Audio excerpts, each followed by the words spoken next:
I love 3D printing. You can 3D print whatever you want, from furniture, tools, holders, everything, except food safe products. This is a bit of a debate online if there truly is no food safe material for your 3D printer, but the general consensus is there are food safe plastics you can melt, but in between the layers you can have mold, or even you can have some microplastics abrased off. But still, I wanted to have a 3D printed mug because I came across this fun mug here and I thought it would be the perfect thing to show how much you love 3D printing. So how do you make it food safe? There are people online that have used food safe resins in order to make sure that the contents are capsulated and technically away from the plastic.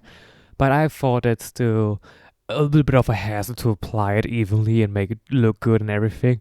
So I had the idea, maybe turn a metal insert on our lathe and then put it in there, and that's it.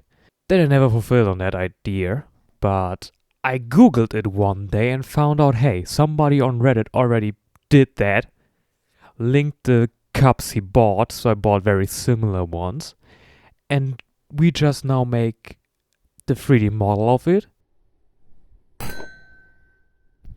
Then take our model we want to have as a mug, do a boolean, so you just do a combine and then delete out everything from the original model to make sure that the mug fits, print it out, put it in, and make sure this is a really, really nice fit. It won't fall out when you turn it over its head. Otherwise, you can still put a magnet in your 3D printing file, right at the bottom, or glue it in or something like that.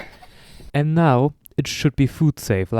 Your lip is still gonna touch a little bit of the PETG that I used, but it's the most food safe solution I've came up with until now.